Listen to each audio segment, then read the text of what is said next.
saya hormati Bapak Ibu serta hadirin yang berbahagia. Pertama-tama marilah kita panjatkan puji dan syukur kehadirat Tuhan Yang Maha Esa, karena atas rahmat dan anugerahnya kita dapat berkumpul di sini dalam acara destinasi budaya positif yang akan dibawakan oleh Ibu Karina Pujiastuti SPD. Dalam era globalisasi ini, budaya positif menjadi fondasi penting dalam membentuk karakter bangsa yang kuat, berdaya saing, dan bermartabat. Acara ini diselenggarakan untuk memperkuat pemahaman kita tentang pentingnya menjaga, menerapkan, dan menyebarkan nilai-nilai positif dalam kehidupan sehari-hari, baik di lingkungan kerja, keluarga, maupun masyarakat luas. Kami berharap acara ini dapat memberikan inspirasi dan motivasi kepada kita semua untuk mengembangkan dan mengimplementasi budaya positif di segala aspek kehidupan, terutama di lingkup sekolah kita. Baik, acara kita mulai. Saya serahkan kepada Ibu Karina Pujiastuti.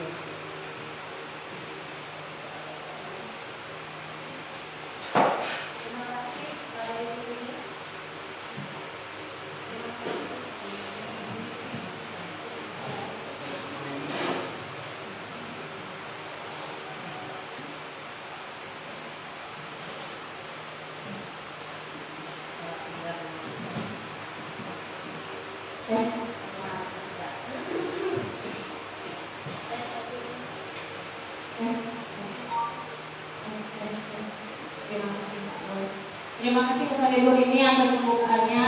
Assalamualaikum warahmatullahi wabarakatuh.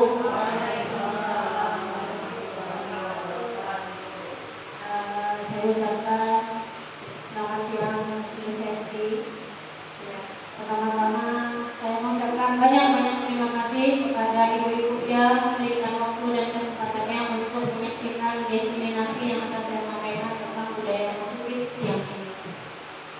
Adapun destinasi penyebaran pemahaman budaya positif, ini kita akan membicarakan bagaimana budaya sekolah itu berubah sesuai dengan zaman dan kita harus mengikuti zaman yang ada. Di mana budaya positif diharapkan ada di sekolah agar sekolah kita dapat berjalan dengan baik dan anak-anak memiliki karakter yang berbudi pekerti baik serta akhlak yang terpuji.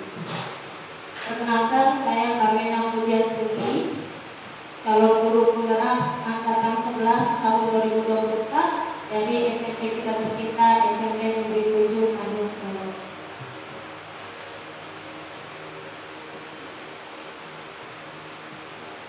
Adapun saya perkenalkan, selama saya pendidikan saya didampingi oleh seorang fasilitator bernama Bapak Firmansyah dengan pengajar praktik saya bernama Ibu Puji Rahayu SPD.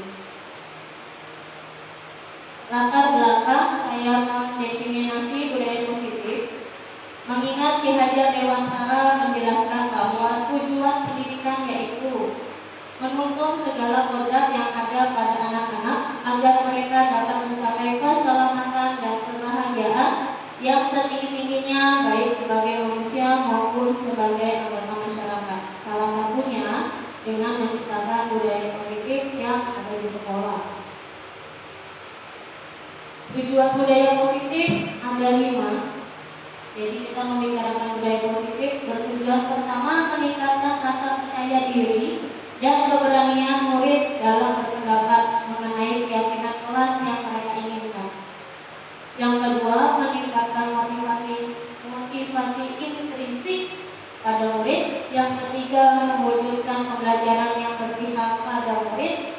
Keempat, menumbuhkan budi pekerti seperti tanggung jawabnya, disiplinnya, atau komitmennya. Dan terakhir, mengajak murid untuk mencari solusi dari suatu masalah yang sedang terjadi.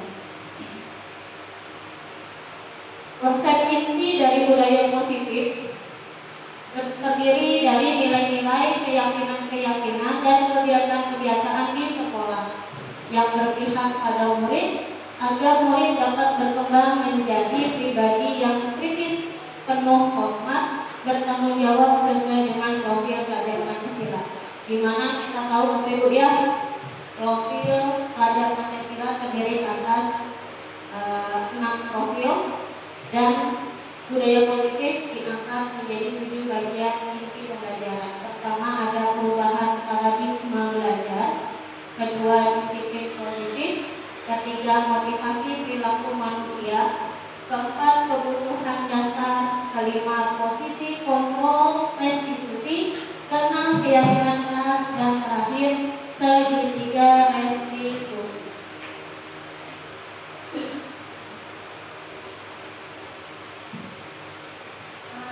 Ini tujuan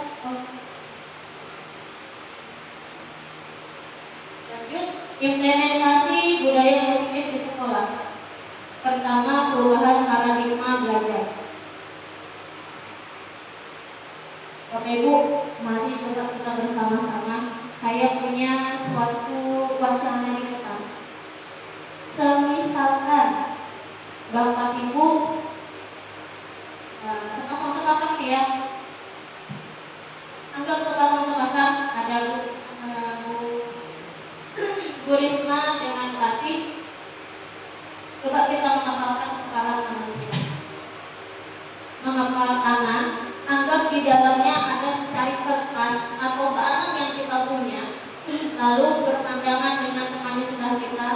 Pertanyaannya, mau nggak kita membuka barang secari kertas yang kita sembunyikan kepada orang yang ada di sebelah kita? Sedangkan teman yang ada di sebelah kita boleh meminta, memaksa, menghardik, merayu, apapun cara yang dilakukan agar tangan Bapak Ibu terbuka. Sekiranya memandang dengan yang di sebelahnya dalam hati saja, mau nggak kasih lihat? Apa butuh sesuatu yang usahanya besar sekali supaya mau ini yang saya punya? Atau dalam hati, kasih nggak ya? Kasih nggak ya? Nggak usah lah, ayo dulu saya. Ayo. Perubahan paradigma belajar Bapak Ibu. Kita itu dulu adalah guru yang selalu berpusat pada murid. Dulu kita adalah pusat bagi segala murid yang belajar. Kita adalah tonggak pintarnya anak-anak. Tapi zaman sekarang kita yang harus berpusat pada murid untuk memberikan pelayanan dalam pendidikan. Maka perubahan paradigma yang dahulu teacher center harus kita agak sedikit berubah menjadi ke student center agar anak-anak itu menjadi fokus utama dalam pembelajaran kita. Buka hati kita, lihat sekitar kita, dan berikan kepada mereka ini loh. Kita memberikan wawasan dan mereka lah subjek kita dalam berpendidikan. Pembelajaran sudah boleh buka.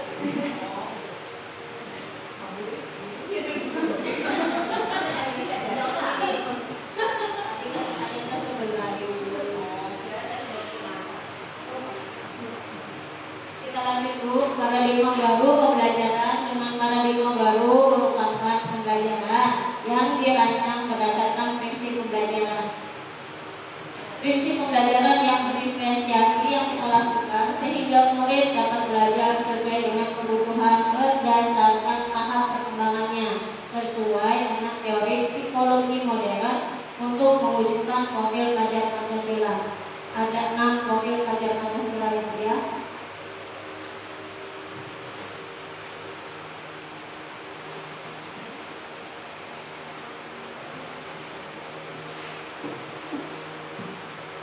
Miskonsepsi tentang teori kontrol. Dulu ilusi guru itu mengontrol murid. Ilusi bahwa kritik dan membuat orang merasa bersalah dapat menguatkan karakter seseorang. Ilusi bahwa semua penguat positif, efektif, dan bermanfaat. Ilusi bahwa orang dewasa memiliki hak untuk memaksa. Ini adalah teori kontrol yang sering ada di benak kita, bahwa kita sebagai orang dewasa bisa mengontrol orang lain, bahwa anak-anak bisa kita kontrol dan bisa mengubah perasaan orang lain sama. Padahal perubahan paradigma itu tidak seperti itu pada saat ini. Kita mencoba mengubah orang agar berpandangan sama dengan kita. Teori kontrolnya adalah kita berusaha memahami pandangan orang lain tentang dunia. Stimulus respon tentang perilaku buruk dilihat sebagai suatu kesalahan. Teori kontrol pilihan itu bisa memunculkan semua perilaku memiliki tujuan. Orang lain bisa mengontrol saya, padahal kita tahu hanya kita yang bisa mengontrol diri kita sendiri. Tidak bisa dikontrol oleh orang lain, meskipun dia adalah seorang guru.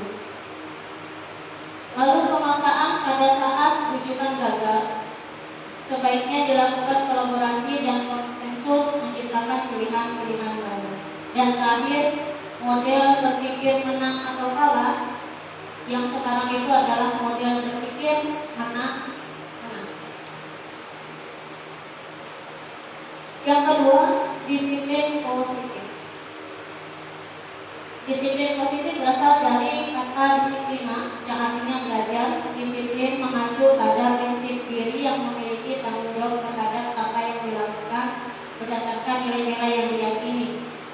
Disiplin positif merupakan salah satu cara penerapan disiplin yang bertujuan untuk menumbuhkan kesadaran serta memberdayakan murid tanpa imbalan, penghargaan, ancaman, ataupun hukuman. Jadi kebiasaan disiplin positif sebagai pendidik adalah menciptakan murid yang memiliki disiplin diri, sehingga bisa mengacu pada karakter perilaku mereka yang lebih baik. Nilai kebajikan. Secara universal, nilai kebajikan adalah sifat positif manusia. Menurut Dr. William Glasser pada teori kontrol tahun 1984. Setiap perilaku perbuatan memiliki suatu tujuan. Dengan mengaitkan nilai-nilai kebajikan yang diyakini seseorang, maka motivasi intrinsiknya akan terbangun sehingga menggerakkan motivasi di dalam untuk mencapai tujuan mulia yang diinginkan. Menurut Dian Gossen 1998, nilai kebajikan yang kita harap dimiliki oleh anak tetap kembali ke 6 profil pelajar Pancasila. Ada beriman, bertakwa pada Tuhan Yang Maha Esa dan berakhlak mulia. Profil kedua mandiri, profil ketiga bernalar kritis, keempat kebinekaan global, bergotong royong, dan terakhir kreatif yang diharapkan ada pada anak-anak. Ketiga, motivasi perilaku manusia. Motivasi terbagi menjadi dua, ada dari eksternal dan ada dari internal. Motivasi eksternal antara lain untuk menghindari ketidaknyamanan atau hukuman. Biasanya adalah motivasi yang kita dapatkan dari luar. Contohnya, apa yang terjadi apabila saya tidak melakukannya. Ingat Bapak Ibu, kadang kita melakukan sesuatu kegiatan itu harus atau berdasarkan motivasi dari luar. Contoh, Bapak Ibu ada di sini, motivasi yang ada kenapa Bapak Ibu di sini bisa dari luar, bisa dari saya yang mengundang, yang meminta Bapak Ibu membantu dalam pertemuan diskriminasi, atau dari dalam diri, motivasi internal bahwa Ibu ingin mengetahui tentang budaya positif yang sedang saya lakukan. Kurang lebih seperti itu. Teori motivasi ada 3, untuk menghindari ketidaknyamanan atau hukuman, kedua mendapatkan imbalan dari orang lain atau institusi, dan ketiga untuk menghargai diri sendiri. Merdeka. Merdeka menurut Ki Hajar Dewantara artinya tidak hanya terlepas dari perintah, akan tetapi juga cakap dalam memerintah untuk diri sendiri. Bapak Ibu tahu istilah dihukum oleh penghargaan? Pernah tidak kita dihukum karena penghargaan? Silakan Ibu. Bu ini pernah nggak dihukum oleh penghargaan? Belum. Kayaknya pernah.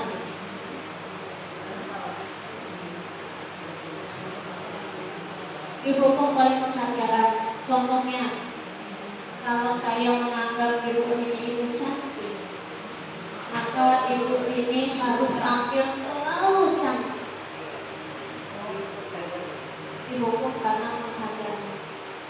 Jadi ada beberapa hal yang terlepas karena penghargaan satu yang kita terima. Apakah kita jadi lepas waktu, lepas aktivitas-aktivitas yang seharusnya bisa kita lakukan, tapi karena ada tuntutan penghargaan terhadap diri, jadi melepaskan semua itu karena kita mau melaksanakan penghargaan yang kita terima. Bapak Ibu mungkin ada yang juara 1 dulu waktu di sekolah, itu adalah suatu penghargaan. Tapi bagaimana penghargaan itu menjadi hukuman untuk diri sendiri, karena saat anak-anak lain mandi di sungai, jalan ke pasar sama orang tuanya, di hari Minggu malah dia sibuk belajar untuk pelajaran hari Senin yang akan dia jalankan. Ini salah satu istilah dihukum oleh penghargaan. Penghargaan dapat menurunkan kualitas, penghargaan mematikan kreativitas, dan penghargaan juga dapat merusak hubungan. Dihukum oleh penghargaan. Nah, ini ada beberapa cerita. Menurut Bapak Ibu, kategori apa? Hukuman atau konsekuensi? Pertama, mencatat 100 kali di dalam buku kalimat "Saya tidak akan terlambat lagi karena terlambat sekolah", termasuk hukuman atau konsekuensi? Hukuman? Konsekuensi? Nanti kita lihat. Nomor 2, lari mengelilingi lapangan basket 2 kali karena terlambat hadir di sekolah. Apakah itu suatu konsekuensi atau hukuman? Konsekuensi. Ketiga, murid diminta untuk push up 15 kali karena tidak menggunakan masker ke sekolah. Hukuman. Oke, coba keempat, menggantikan kertas tugas teman yang telah dicoret. Konsekuensi. Oke, kita coba membersihkan tumpahan air di meja karena tersenggol pada saat belajar. Ada konsekuensi. Murid disuruh untuk mengenakan sepatu seharian di sekolah karena tidak mengenakan sepatu hitam. Hukuman. Lari mengelilingi lapangan basket 2 kali karena terlambat 10 menit untuk pelajaran PJOK.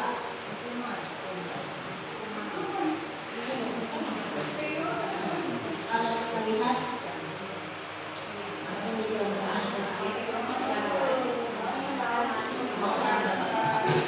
satu deh terakhir.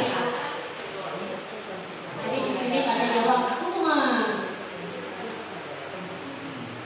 Kalau kita lihat Ibu Bapak, lari mengelilingi lapangan basket 2 kali karena terlambat 10 menit untuk mapel PJOK. Kenapa bukan merupakan hukuman? Karena memang mapel PJOK satu suruh terlambat, jadi hukum PJOK pun sekalian dia keliling lapangan untuk pemanasan. Kurang lebih begitu Ibu ya. Nah, kalau seandainya mendapat 100 kali pada yang pertama, saya tidak akan terlambat lagi, itu bukan konsekuensi, karena tidak ada hubungannya antara terlambat sekolah dengan alasan seperti itu.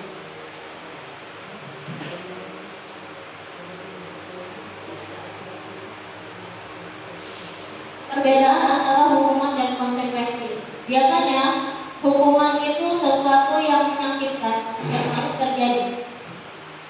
Kalau konsekuensi sesuatu yang harus terjadi. Kayak tadi misalnya lari 10 menit karena terlambat PDOK, ya harus lari.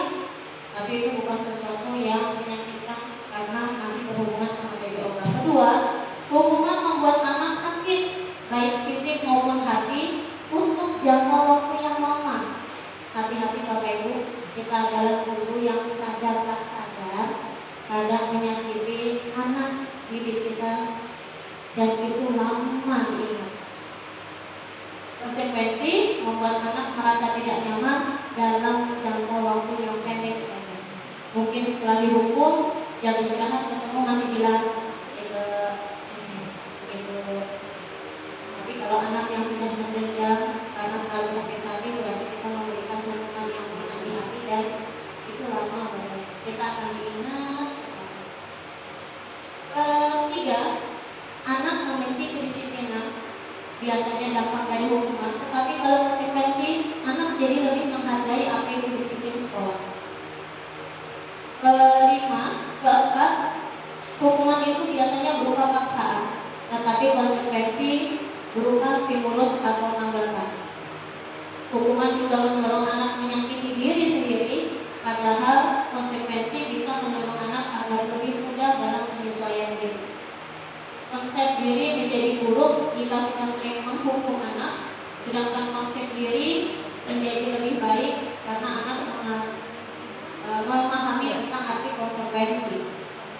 Anak belajar untuk menyembunyikan kesalahan supaya tidak mendapat hukuman, tetapi dengan pembelajaran konsekuensi, anak belajar untuk mematuhi peraturan yang ada. Terakhir, dengan hukuman ada rasa marah, rasa bersalah, dipermalukan, bahkan rasa tidak dihargai oleh orang lain karena menerima hukuman. Tapi pada konsekuensi, kita tidak membuat anak kehilangan hak, anak menjadi dibuat yang nyaman, diasingkan untuk sementara atau time yang tidak terlalu lama.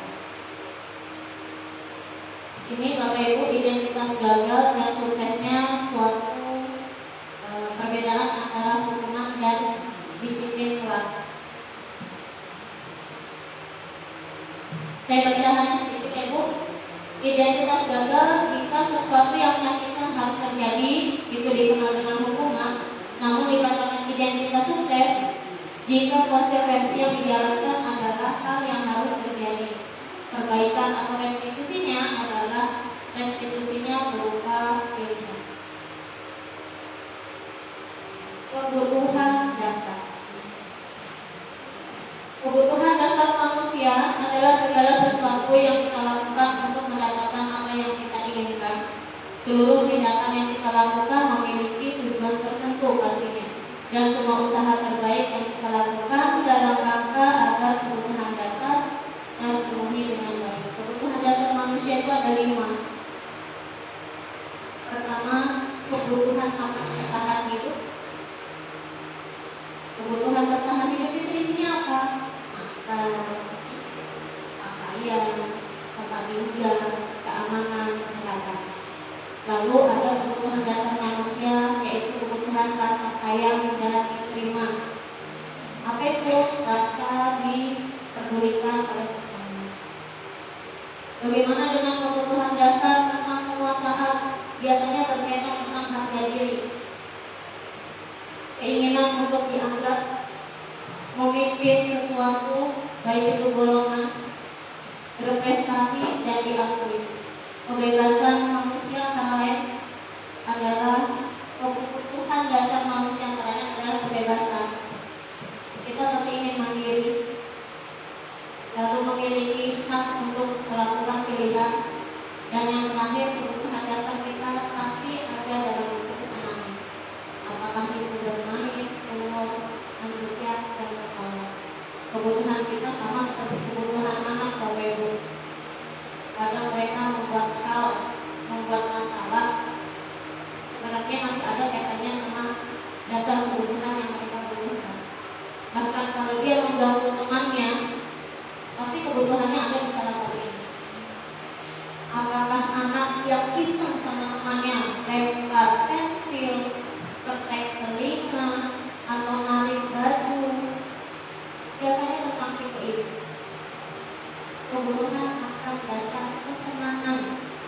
butuh itu. Dan Bapak Ibu yang suka mendapatkan anak yang penuh perhatian,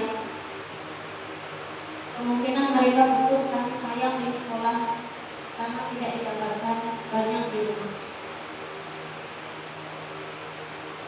Posisi kontrol restitusi ada 5, yaitu menghukum, membuat rasa bersalah, teman, pemantau, dan manajer. Jika anak berbuat salah, posisi manakah yang sebaiknya kita lakukan?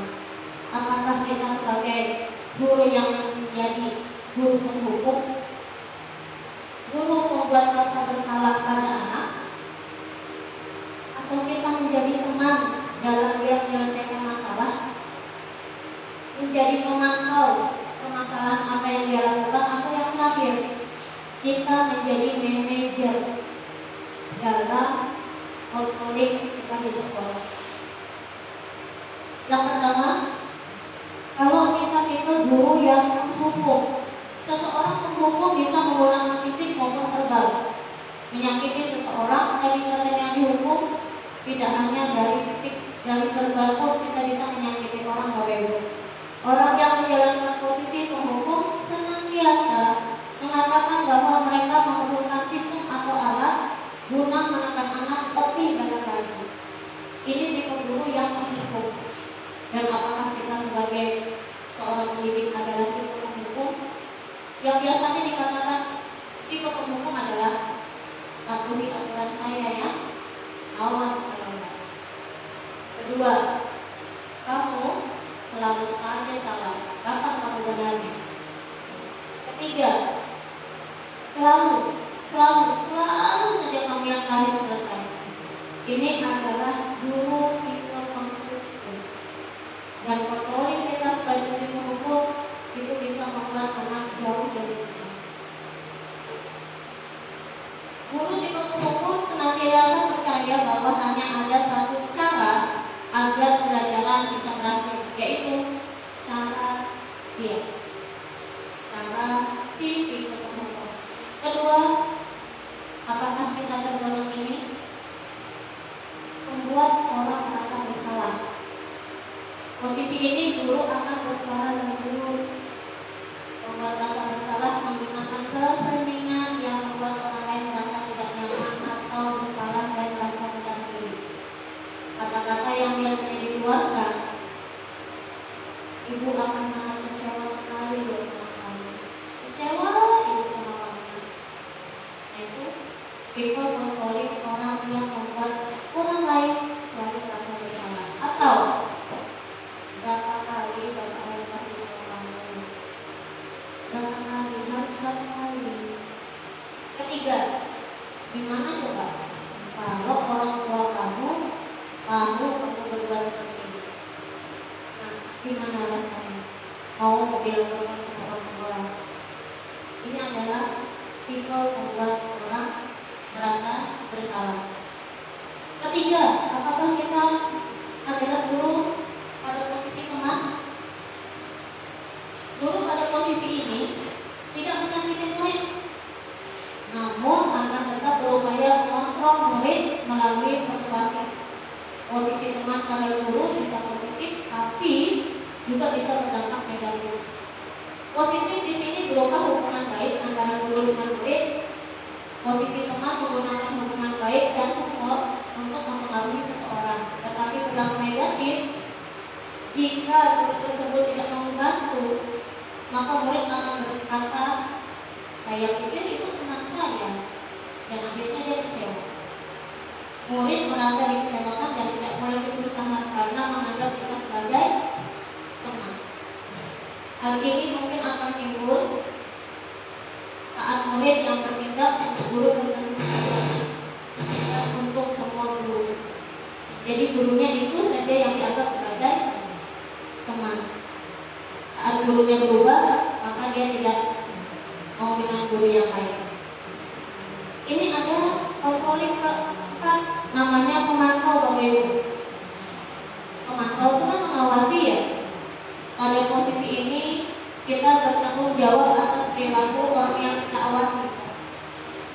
posisi pemantau akan melihat berdasarkan peraturan dan konsekuensi yang berlaku pada suatu sekolah. Pertanyaan yang sering diajukan oleh guru pada posisi pemantau adalah, kamu melakukan ini peraturannya apa? Akan disesuaikan. Kedua, apa yang telah kamu lakukan? Paham tidak apa yang kamu lakukan? Ketiga, ayo, sanksi dan konsekuensinya kira-kira apa? Kalau guru yang dibekal seperti ini, dia adalah guru tipe mengawasi atau memantau. Terakhir, ini adalah manajer.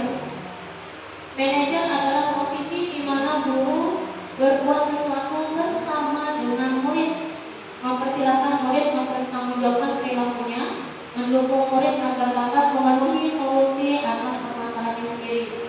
Biasanya seorang manajer memiliki keterampilan bisa di posisi teman, bisa di posisi pemantau, dan dengan demikian bisa jadi di waktu-waktu kembali ke dua posisi yang diperlukan.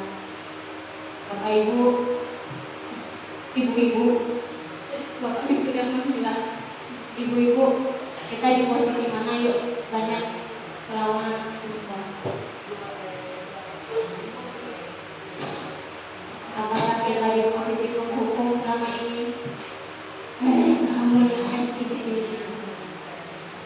Apakah kita di posisi teman? Hati-hati, posisi teman biasanya banyak anak yang akan mendengar, tetapi saat kita menegakkan sesuatu yang kurang lurus, mereka akan menganggap, ibu tidak biasa. Kita tidak teman. Ini manajer. Intinya, dalam praktik penerapan disiplin, kita sebaiknya ada di antara posisi teman dan pemantau, karena murid yang ditangani belum siap. Jika diajak berdiskusi atau diundang melakukan restitusi masih belum mampu, maka dia akan di posisi teman atau pemantau saja. Tapi kalau sudah bisa diajak restitusi bersama, sebaiknya kita menggunakan posisi manajer, karena posisi manajer adalah posisi yang terbaik dalam controlling siswa. Terakhir, belum satu sebelum terakhir, keyakinan kelas. Nah, kita lihat kelas. Sudah ada keyakinan kelas di belakang sana. Alhamdulillah. Ya, ada keyakinan kelas di belakang sana. Keyakinan kelas yang dibuat bersama dari guru wali kelas dengan anak siswanya. Pertanyaannya, kenapa kita buat keyakinan kelas sama anak-anak dan bukan tentang peraturan kelas? Ibu Eva, Ibu sudah buat keyakinan kelas di kelas Ibu?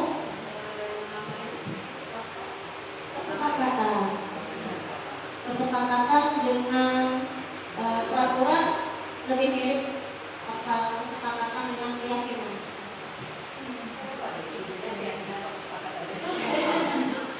Tapi itu kan buat seperti misalnya saya mau menyampaikan ini, kira-kira contoh kita misalnya ada satu nih, misalnya datang di waktu untuk kesepakatan gimana menurut kalian, oke bu sepakat gitu kan. Nah, terus ada sedikit konsekuensinya.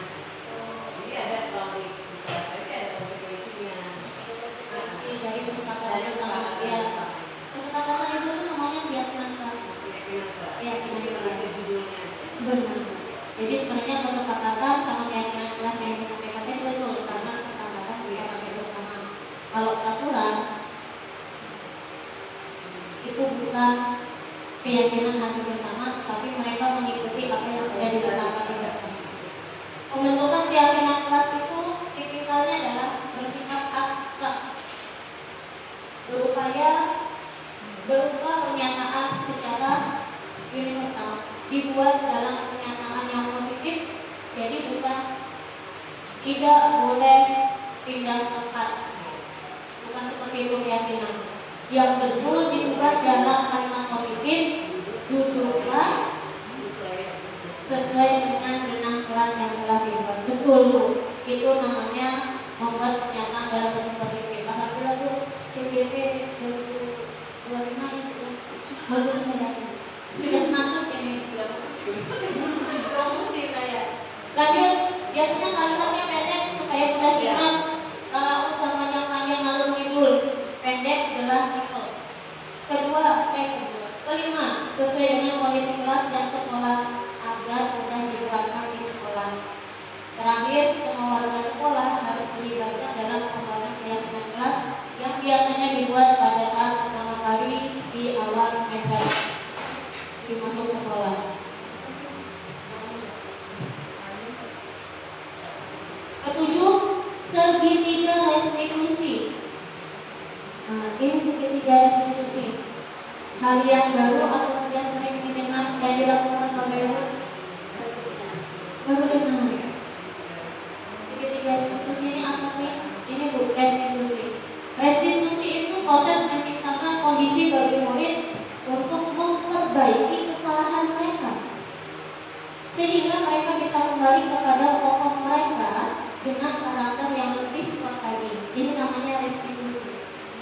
Restitusi juga merupakan proses kolaboratif yang mengajarkan murid untuk mencari solusi dari masalah mereka sendiri dan membantu murid berpikir tentang orang seperti apa sih mereka nanti dan bagaimana mereka dapat memperlakukan diri orang lain.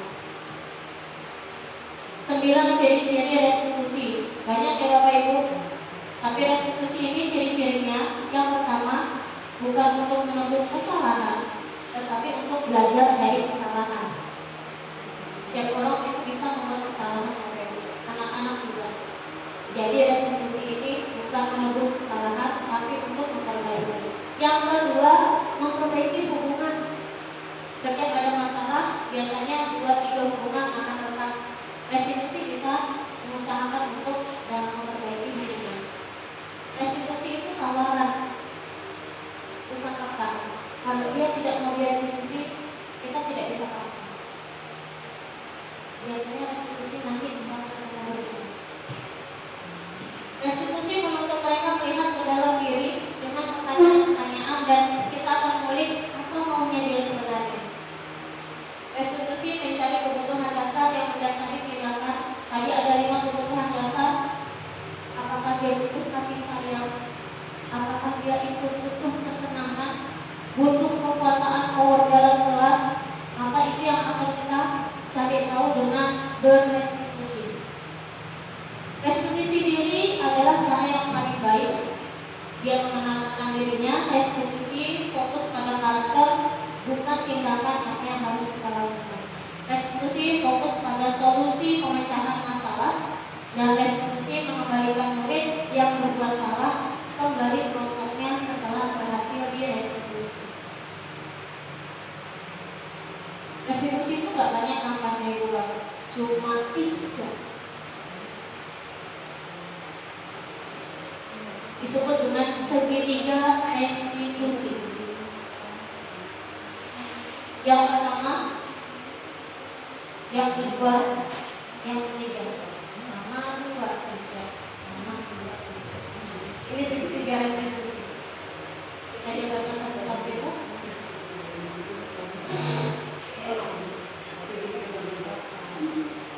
Menstabilkan identitas.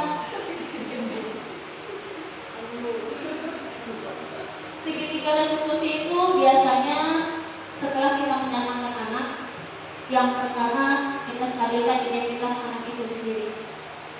Dia harus mengenal dirinya. Pertanyaannya yang biasanya kita utarakan kepada anak-anak adalah, kamu berbuat apa? Oh, buat itu tidak apa. Berbuat salah itu tidak apa. Karena ibu juga pernah melakukan hal yang sama. Manusia itu bisa berbuat salah. Ibu juga pernah melakukan hal yang sama. Yuk kita selesaikan masalahnya sama-sama. Bapak Ibu tidak tertarik mencari siapa yang salah jika ada perselisihan, tetapi Bapak Ibu akan membantu untuk mencari solusi dari permasalahan. Atau kata-kata yang muncul, kamu berhak kok merasa begitu kalau hasil restitusinya ternyata memang bukan dia yang dipermasalahkan. Terakhir, apakah kamu sudah menjadi teman yang baik untuk dirimu sendiri? Kita ajak bicara, dia tentang jati diri. Kita harus mampu meyakinkan mereka dengan kalimat-kalimat seperti tidak ada manusia yang sempurna. Anak itu bukan produk yang harus hasilnya sesuai dengan yang kita harapkan. Pasti ada yang salah dan membuat kesalahan itu wajar. Kalau kita juga buat salah. Saya juga pernah melakukan kesalahan yang seperti itu, walaupun kita jauh lebih tua dan kita adalah gurunya. Setelah menstabilkan, lalu kita memvalidasi. Langkah kedua, validasi tindakan yang salah. Contoh kalimatnya, padahal kamu bisa melakukan yang lebih buruk dari ini ya. Tapi kan nggak begitu kan? Syukur tak begitu. Kamu punya alasan mengapa kamu melakukan hal itu. Utarakan kenapa kamu melakukan itu. Menurut teori kontrol, semua tindakan manusia baik ataupun buruk pasti memiliki maksud dan tujuan. Ketika kita menolak anak yang berbuat salah, dia akan tetap dalam masalahnya. Yang diperlukan adalah kita memahami alasan melakukan hal tersebut sehingga anak merasa dipahami. Setelah validasi, kita menanyakan keyakinan. Contoh kalimat dalam penanyaan keyakinan, apa yang kita percaya dari kelas atau keluarga kita? Apa nilai-nilai umum yang telah kita sepakati sebelumnya? Kalau kita berbicara dengan anak yang ada di dalam kelas kita akan tanya, kamu pindah-pindah tempat dulu? Kamu tidak keyakinan apa yang sudah kamu lakukan sebelumnya yang sudah disepakati? Betul tidak? Alasannya kenapa? Nah, kurang lebih begitu. Kamu mau jadi orang seperti apa sih? Kok melakukan hal itu? Nanti dia akan memberikan keyakinan dari yang kita tanyakan. Langkah 1 dan 2 sukses dilakukan, maka anak akan siap untuk dihubungkan dengan nilai yang dia percaya dan berpindah menjadi orang yang dia inginkan.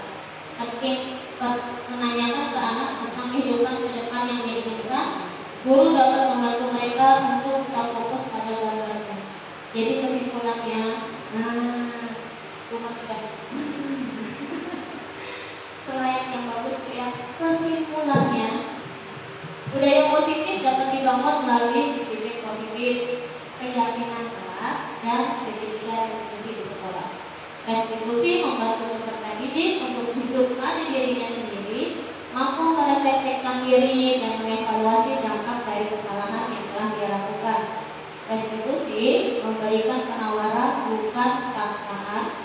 Melalui segitiga restitusi ini, kita dapat mewujudkan mereka menjadi murid yang merdeka.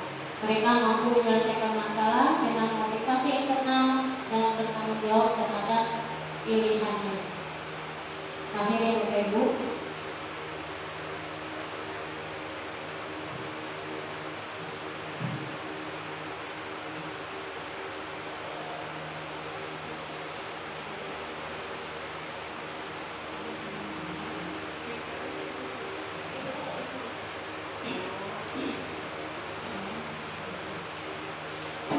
ini adalah kasus cara merestitusi siswa yang sedang bermasalah.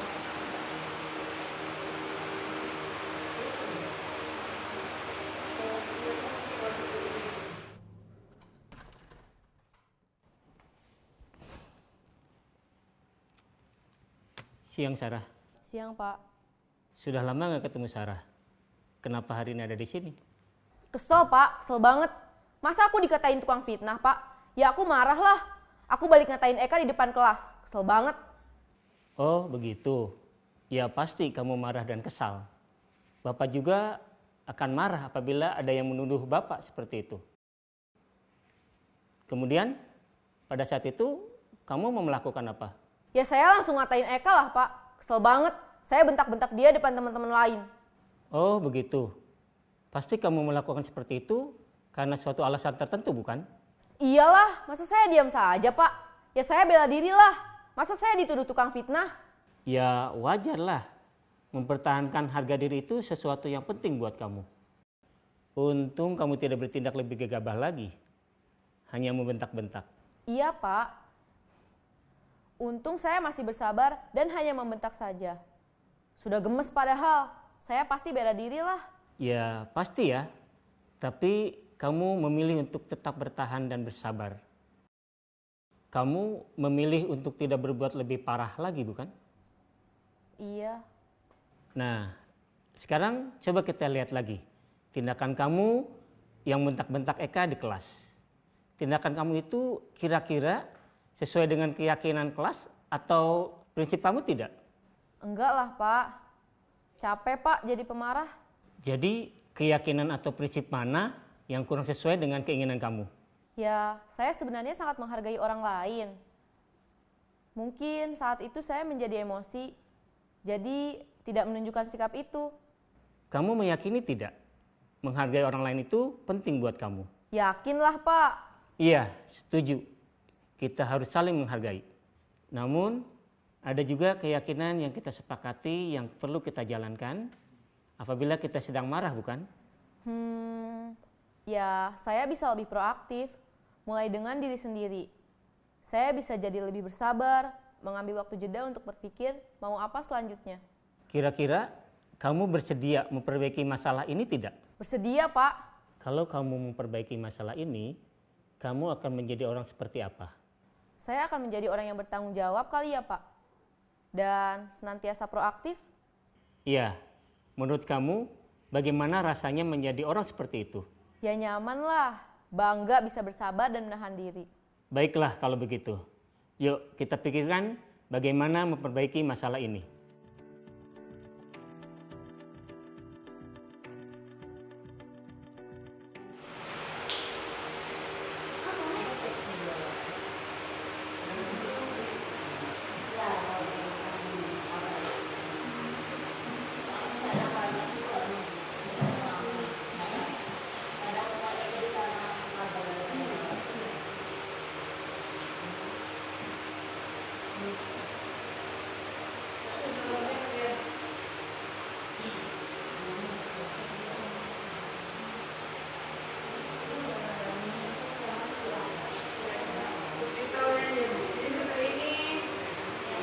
Jadi kita hari ini Bapak Ibu berkreasi dan berimajinasi.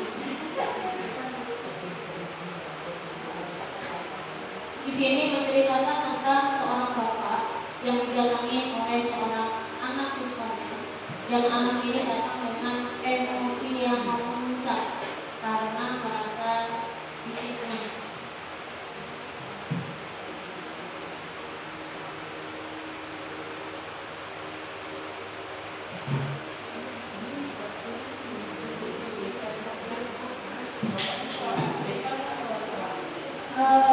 Tidak ada informasi apakah beliau wali kelas atau BK, tapi kalau anak yang datang ke kita boleh langsung ke wali kelas kan bisa juga ke BK. Jadi anak ini menceritakan, bahkan dengan emosi dia mengatakan dia membentak teman-temannya karena difitnah. Jadi restitusi yang dilakukan bapaknya menanyakan pertama mengidentifikasi, yang kedua memvalidasi.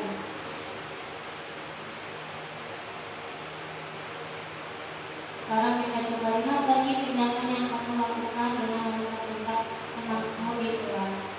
Tindakan itu kira-kira sesuai tidak dengan keyakinan kelas atau prinsip kamu? Anak akan menjadi sadar dan menjawab, itu bukan keyakinan ini.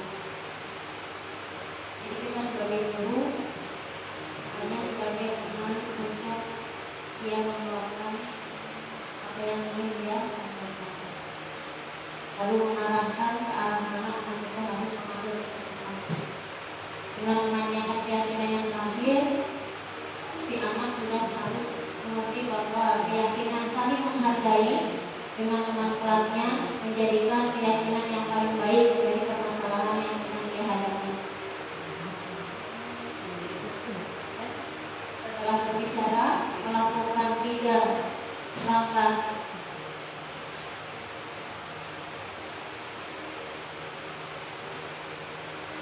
melakukan kegiatan 3 langkah restitusi, maka akhirnya si anak akan mencoba untuk memperbaiki apa yang harus dilakukan, bahkan terhadap temannya yang tadi dia lupa tentang. Maaf ya Bapak Ibu, sudah dicoba tidak ada suaranya.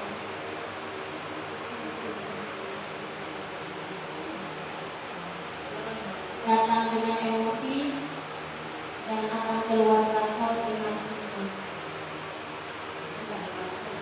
Terima kasih. Jadi seperti kita. Terima kasih ibu-ibu yang sudah meluangkan waktunya. Semoga diseminasi yang telah saya sampaikan tentang budaya positif ini bisa menambah sedikit keilmuan kita, dan salah satunya adalah memperbaiki jadi diri kita sebagai pendidik yang baik untuk anak-anak kita. Semoga hal ini bisa menjadi kenangan indah buat saya untuk mengirimkan tugas saya. Terima kasih atas waktunya. Wassalamualaikum warahmatullahi wabarakatuh. Selamat siang Ibu.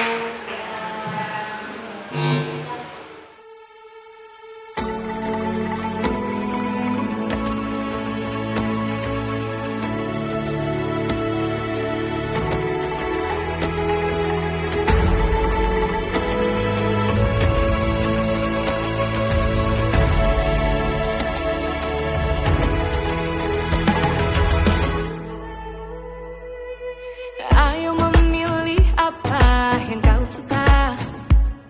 Merdeka belajar wujud yang nyata. Raih mimpimu juga cita-cita. Generasi emas Indonesia. Profil pelajar Pancasila tanamkan di dalam dada. Profil pelajar Pancasila, cerdas berkarakter itu kita.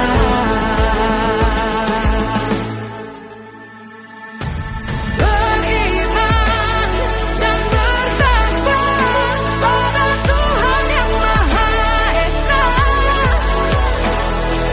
Berakhlak mulia, berkebinekaan global kita.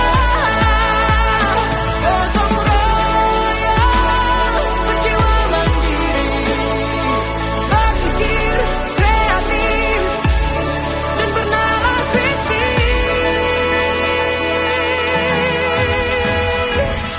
Perbedaan bukan suatu halangan untuk kita saling bergandeng tangan.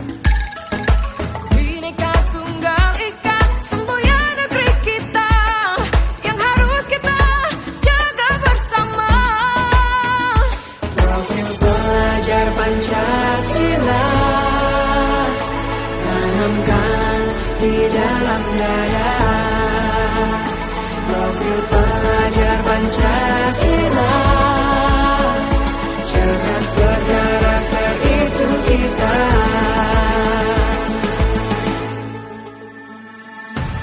Beriman dan bertakwa pada Tuhan Yang Maha Esa. Berakhlak mulia, berkebinekaan global kita.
Siang Sarah. Siang, Pak. Sudah lama nggak ketemu Sarah. Kenapa hari ini ada di sini? Kesel, Pak. Kesel banget. Masa aku dikatain tukang fitnah, Pak? Ya aku marah lah. Aku balik ngatain Eka di depan kelas. Kesel banget. Oh begitu. Ya pasti kamu marah dan kesal. Bapak juga akan marah apabila ada yang menuduh Bapak seperti itu. Kemudian pada saat itu kamu mau melakukan apa? Ya saya langsung ngatain Eka lah, Pak. Kesel banget. Saya bentak-bentak dia depan teman-teman lain. Oh begitu. Pasti kamu melakukan seperti itu karena suatu alasan tertentu bukan? Iyalah, masa saya diam saja, Pak? Ya saya bela diri lah. Masa saya dituduh tukang fitnah? Ya wajarlah. Mempertahankan harga diri itu sesuatu yang penting buat kamu. Untung kamu tidak bertindak lebih gegabah lagi. Hanya membentak-bentak. Iya, Pak. Untung saya masih bersabar dan hanya membentak saja. Sudah gemes padahal. Saya pasti bela diri lah. Ya pasti ya. Tapi kamu memilih untuk tetap bertahan dan bersabar. Kamu memilih untuk tidak berbuat lebih parah lagi bukan? Iya. Nah, sekarang coba kita lihat lagi tindakan kamu yang bentak-bentak Eka di kelas. Tindakan kamu itu kira-kira sesuai dengan keyakinan kelas atau prinsip kamu tidak? Enggak lah, Pak. Capek, Pak, jadi pemarah. Jadi keyakinan atau prinsip mana yang kurang sesuai dengan keinginan kamu? Ya, saya sebenarnya sangat menghargai orang lain. Mungkin saat itu saya menjadi emosi, jadi tidak menunjukkan sikap itu. Kamu meyakini tidak? Menghargai orang lain itu penting buat kamu. Yakinlah, Pak. Iya, setuju. Kita harus saling menghargai. Namun, ada juga keyakinan yang kita sepakati yang perlu kita jalankan apabila kita sedang marah, bukan? Ya, saya bisa lebih proaktif, mulai dengan diri sendiri. Saya bisa jadi lebih bersabar, mengambil waktu jeda untuk berpikir mau apa selanjutnya. Kira-kira kamu bersedia memperbaiki masalah ini tidak? Bersedia, Pak. Kalau kamu memperbaiki masalah ini, kamu akan menjadi orang seperti apa? Saya akan menjadi orang yang bertanggung jawab kali ya, Pak. Dan senantiasa proaktif. Iya, menurut kamu bagaimana rasanya menjadi orang seperti itu? Ya nyaman lah, bangga bisa bersabar dan menahan diri. Baiklah kalau begitu. Yuk kita pikirkan bagaimana memperbaiki masalah ini.